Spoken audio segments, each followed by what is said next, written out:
おや、あの子はおかえり。今年はここで冬を越すことにしたんだね。やっほー、ルークくん。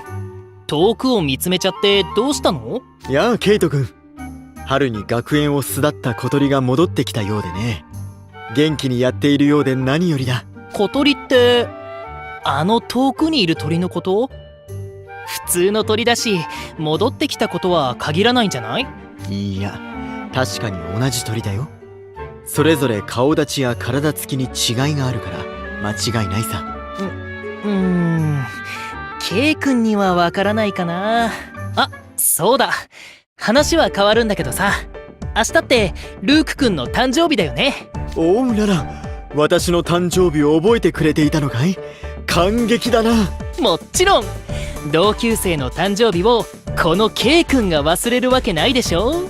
さあさあ、もうすぐ主役となるルークさん、お誕生日はどのように過ごす予定ですか？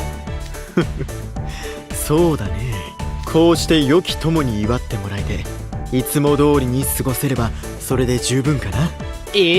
何それ。せっかくルークくんの謎に包まれた私生活を知れるチャンスだと思ったのにな。私のことを知りたいのかい？そんなに熱い目で見られると照れてしまうよ、ムシュマジカメ。そんなに熱い目で見た覚えはないんだけど、あんまり知られたくないってことは分かったよ。とりあえずこの場は平穏に。バースデーイブ記念の写真撮らない？ウィ、喜んで。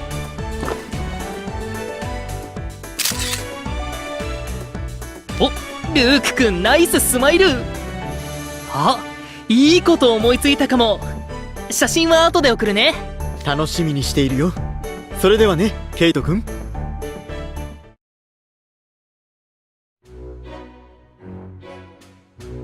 今週の学年ごとのイベントスケジュール確認完了。ボールルームの使用許可申請、各部屋の点呼確認、備品申請の差し戻し完了。副寮長として必要なことを終わらせたらこんな時間だ。そろそろシャワー室も空いた頃かな。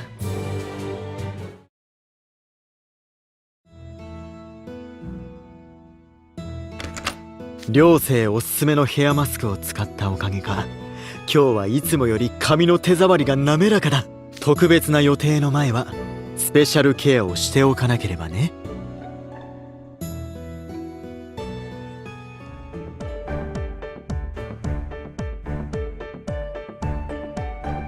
スキンケア、ボディケア、ヘアケアも完了。ロア・ドゥンネージュの可憐な声に聞き入る準備は整った。そろそろラジオが始まる時間。おや、まだ10分以上ある。どうやら楽しみすぎて気がせいてしまっていたようだね。この時間で学園生活改善に関するアンケートを記入しておこうかな。改善か。去年までの私なら1、2年生は同級生と相部屋という規定についての意見を綴っただろう。学友と同室で過ごす時間も魅力的だけど、一人の時間はかけがえのないものだからね。3年生になって個室になった時の喜びは今でも鮮烈に覚えているよ。今の環境は言うなれば楽園だ。プライバシーが守られ、美と愛に満たされた完璧なこの空間に不満など一つもない。強いてあげるなら金庫が欲しいかな。簡単には開けられない複雑な鍵のついた頑丈なものが。そうすれば書き溜めた日記も秘蔵の写真もあの時手に入れたあれもおっと、金庫に入れたいものに思いを馳せながら文字を綴っていたら記入欄が埋まってしまった。楽園に身を置いてなおこんなに要望が湧いてくるなんて。ああ、私は本当にわがままな男だ。考えてみれば年単位で同じ場所に滞在するという経験は多くなかった。3年経ってもなおここでの日常は新たな刺激に満ちて興味は尽きないね。さあ、アンケートの記入フィン。ちょうどいい時間だ。告知があった日から指折り数えて待っていたロア・ドゥンネージュのラジオ特番、本当に楽しみだ。ベスティモ。まさに至福のひとときだった。普段の可憐な話し方とは一風違ったはつらつとした発声はさながら夜空に輝くエトワール。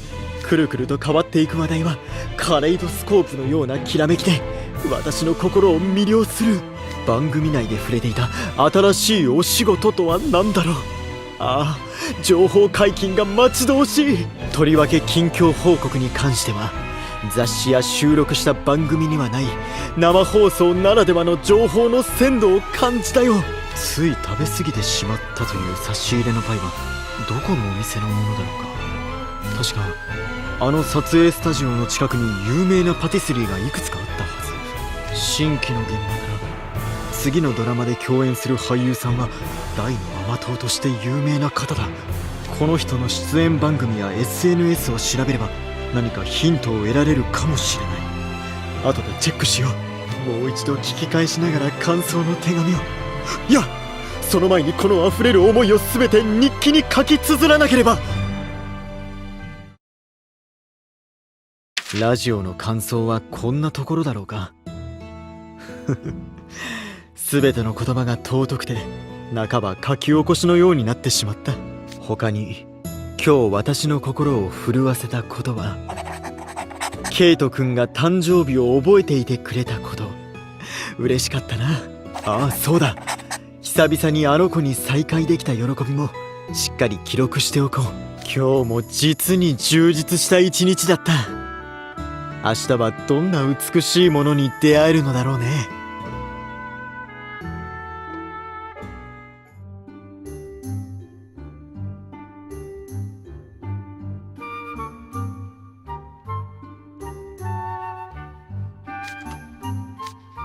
誰かがドアを開ける音。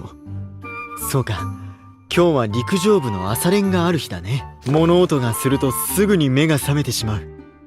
まだ早いけれど私も新しい一日を始めようか。まずはシーツと枕カバーを外してカゴに入れて廊下に置く。洗濯後も部屋の前に置いてくれるからこうして自分でベッドメイクできてありがたいよ。本来ならば全てリネン室のゴーストがしてくれることだけれど部屋に入られるのはどうしてもね。ノンという私の思いを尊重してくれる彼らに感謝だ。うん、ベッドメイクも終わったし顔を洗いに行こう。早朝のしんとした洗面室はいつも私をすがすがしい気分にしてくれる。さあ、今日の化粧水はこれにしよう。昔はメイクどころかスキンケアの知識もなかったけれど天領を機に私は生まれ変わった。まだまだ未熟ではあるけれど我が寮の一員として健やかな肌を保つための努力は決して怠らない。 UV 対策一つをとっても日焼け止めを塗るだけではなくその前段階の保湿が大切だと学んだ。化粧品にこんなに種類があるなんて知らなかったよ。ああ、世の中は素敵な未知ばかりだ。このメーカーは無香料にこだわっているだけあって原料そのものの匂いを精製で可能な限り抑えているけれどこれが市販品の限界だとしたらサイエンス部で完全無香の化粧品を研究してみてもいいかもしれないね。次はコンシーラーだ。ビルに相談したらそばかすのカバーに適した色をいくつか提案してくれた。私の肌の色も加味していろいろ試した末に選んだのが匂いがなく密着感の高いこのコンシーラー。野生動物が保護色で身を隠すように肌の色味を均一に整えて。ベースメイクはこれでいい。そうだ、先日買い物に付き添った時にビルが勧めてくれた限定色のアイパレットを使おう。この細かいパールの粒子が放つきらめきはどんより暗い冬雲の隙間から差し込む日差しのように美しい。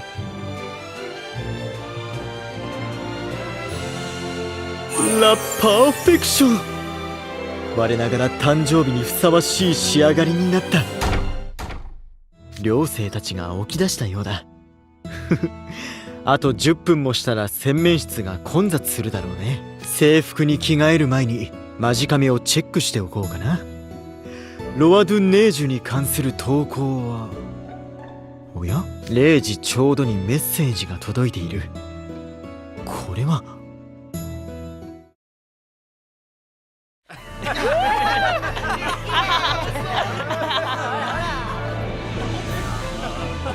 お、早速囲まれてるね。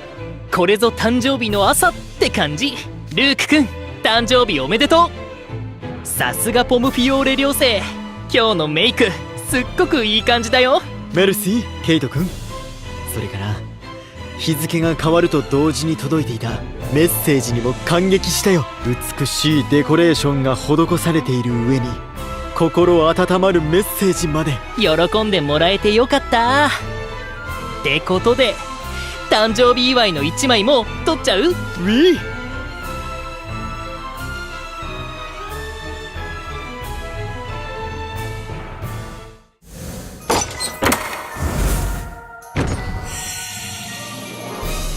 早くベッドに入らなければ。素晴らしい誕生日を過ごすためにもね。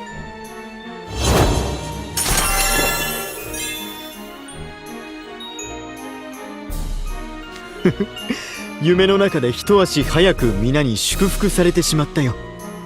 夢に負けないくらい素敵な誕生日にしよう。